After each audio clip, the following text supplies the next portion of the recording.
عثمانی چشتی نظامی صاحبی کہ وہ بیان فرمائیں اور ہمارے دلوں کو جو ہے وہ اللہ تعالیٰ اور رسول اللہ صلی اللہ علیہ وسلم کی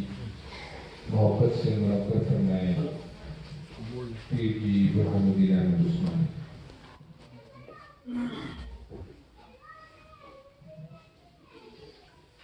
بسم اللہ الرحمن الرحیم.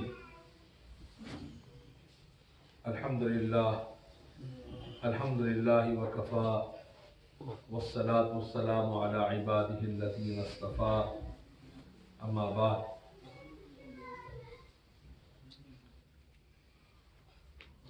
ایک عمومی تاثر یہ قائم کیا گیا ہے کہ دین کو مختلف جہتوں کے اندر منقسم کر دیا گیا ہے،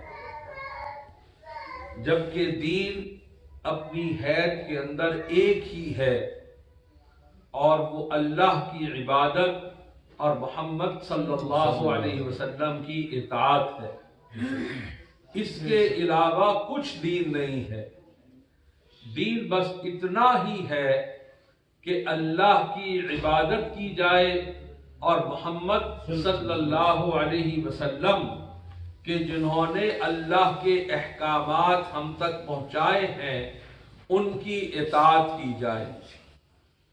عبادت کا قاعدہ بھی وہی ہے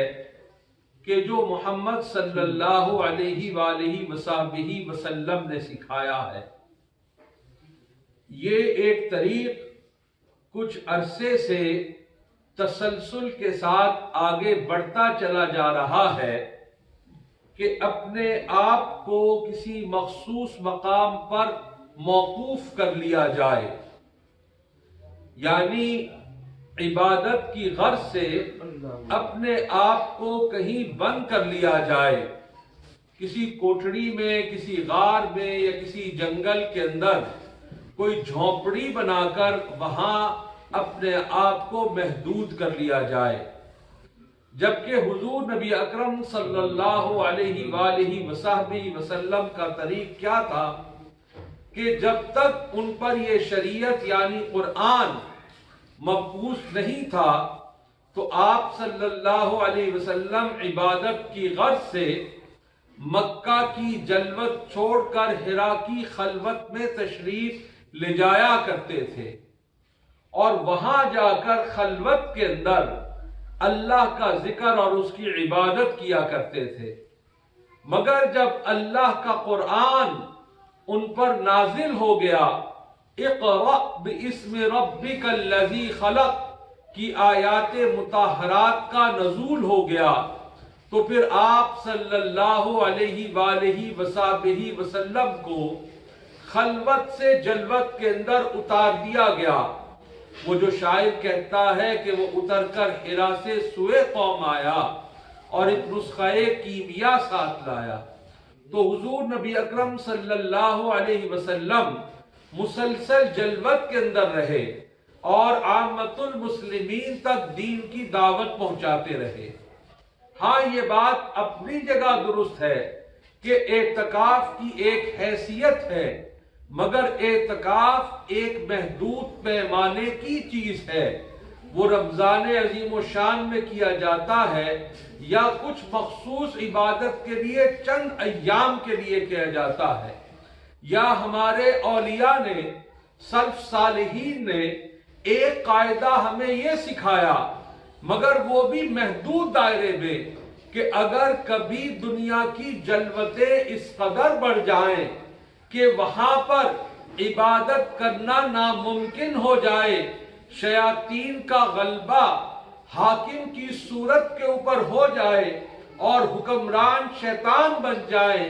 اور عبادت کرنے پر پابندی لگا دی جائے، جیسا کہ حال کے اندر چائنا، ریپبلک آف چائنا کے اندر یہ صورت ہے. اس کے علاوہ بھی دنیا میں 3 سے 4 ممالک ایسے اور بھی موجود ہیں کہ جہاں پر عام عبادت کرنے پر پابندی ہے. تو ایسی کیفیت کے اندر خلوت میں اپنے آپ کو بند کر کے عبادت کرنا، اللہ اللہ کا تکرار کرنا، اللہ کی ضربیں لگانا، اللہ کا بار بار کہنا اور ہو کی کیفیت کو اپنے نفس پر غالب کرنے کی کوشش کرنا، یہ اس مخصوص معاشرے کے لیے تو ہو سکتا ہے، مگر کسی ایسے معاشرے کے لیے یہ کہ محدود کیفیت نہیں ہے کہ جہاں پر آپ برسر عام اللہ کا ذکر کر سکتے ہو، اللہ کی عبادت کر سکتے ہو، اس کے قرآن کی تلاوت کر سکتے ہو، اس کے محبوب آقا نامدار حضرت محمد مصطفیٰ صلی اللہ علیہ وآلہ وصحبہ وسلم پر درود و سلام کا نذرانہ پیش کر سکتے ہو، وہاں پر یہ قاعدہ درست نہیں ہے۔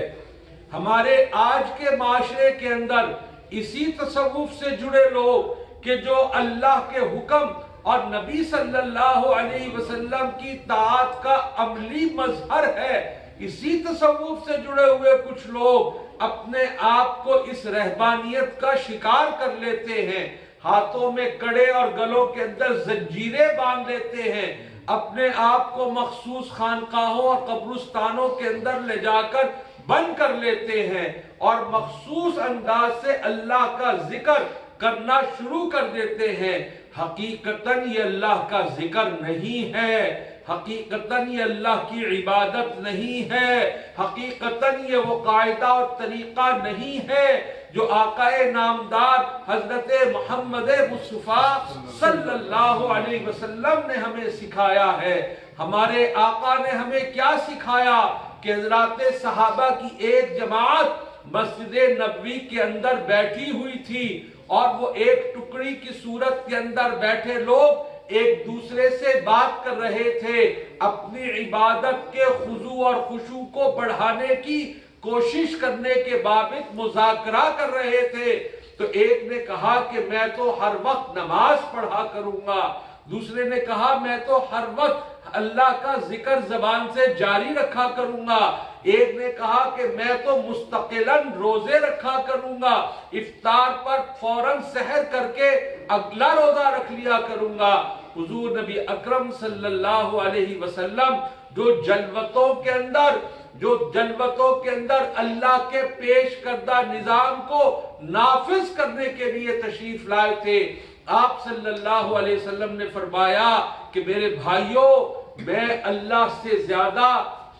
سے زیادہ قریب ہوں بابت تمہارے کے، مجھے اللہ کی زیادہ عبادت کرنی ہے بابت تمہارے کے، مگر میں تو روزہ بھی رکھتا ہوں اور افطار بھی کرتا ہوں، میں تو نماز بھی پڑھتا ہوں، شب خیزی بھی کرتا ہوں اور رات کو سوتا بھی ہوں اور آرام بھی کرتا ہوں، میں نکاح بھی کرتا ہوں اور زوجین کا تعلق بھی قائم کرتا ہوں، میں معاشرے کے اندر نکلتا بھی ہوں اور جہاد بھی کرتا ہوں۔ اس لیے میرے بھائیوں، وہ کام مت کرو کہ جس کام کو کرنے سے اللہ خوش نہ ہو۔ اگر تم یہ کام کرو گے تو یہ کام قطعاً عبادت نہیں ہوگا، یہ کام قطعاً اللہ کے ہاں مقبول نہیں ہوگا۔ تو ناظرین محترم، یہی گزارش عرض کرنا چاہتا ہوں کہ یہ جو ہم ذکر کی مجلس انفرادی یا اجتماعی حیثیتوں کے اندر کرتے ہیں، یہ ایک مخصوص پیمانے کی نشست ہے۔ انفرادی حیثیت کے اندر بھی ایک مخصوص وقت کے اندر کرنے کی یہ نشست ہے، نہ کہ اپنے آپ کو اس کے اندر الجھا لیا جائے اور اسی کے اندر بند کر لیا جائے۔ یہ سوال آج کل مجھ پر کئی جانب سے آ رہا ہے کہ عثمانی صاحب، یہ جو ہمارے سے یہ کرنا مشکل ہو رہا ہے، ایک صاحب نے تو یہاں تک کہا کہ میرا دل چاہتا ہے کہ میں نوکری چھوڑ دوں۔ اچھی بڑی نوکری کرتے ہیں وہ صاحب، 2.5-3 لاکھ روپے ماہانہ تنخواہ ہے اور اللہ کی راہ میں بے شمار مال خرچ کرتے ہیں۔ وہ کہنے لگے کہ میرا دل چاہ رہا ہے کہ نوکری چھوڑ کر ہمہ وقت ذکر کے اندر لگ جاؤں۔ میں نے ان صاحب کو یہی بات عرض کی کہ میرے آقا کریم حضرت محمد مصطفیٰ صلی اللہ علیہ وسلم نے اس طرح کے عمل کو اختیار کرنے سے ممانعت فرمائی ہے۔ آپ صلی اللہ علیہ وسلم اور آپ کی جماعت التائبون العابدون الحامدون السائحون الراکعون الساجدون الآمرون بالمعروف ونہون عن المنکر کا فریضہ بھی انجام دیتے تھے، عبادت بھی کرتے تھے، رکوع بھی کرتے تھے، سجدہ بھی کرتے تھے، ذکر بھی کرتے تھے، اللہ کی یاد کے اندر غرقہ بھی ہوتے تھے، مگر برائی کو روکنے کا حکم بھی دیتے تھے، اچھائی کو کرنے کا حکم بھی دیتے تھے، اور اللہ کی حدود کی حفاظت بھی کیا کرتے تھے۔ اور اللہ سبحانہ و تعالیٰ نے ایسے ہی لوگوں کے لیے بشارت دی ہے۔ اور ہم بھی اگر آج کے عہد میں یہ چاہتے ہیں کہ ہم اللہ کی بشارتوں کے مصداق ہو جائیں، تو پھر ہمیں بھی وہی رویہ اختیار کرنا ہے جو ہمارے آقا کریم حضرت محمد مصطفیٰ صلی اللہ علیہ وسلم نے کیا، جو ہمارے سلف صالحین نے کیا، جو اولیاء امت نے کیا۔ ہمیں یہی رویہ اختیار کرنا ہے، اور یہی رویہ ہماری اس دنیا کو بھی بنائے گا، اور آنے والی دنیا کے اندر ہمارے لیے رونق کا انتظام بھی فرمائے گا۔ اقول قولی ھذا واستغفر اللہ لی ولکم ولسائر المسلمین۔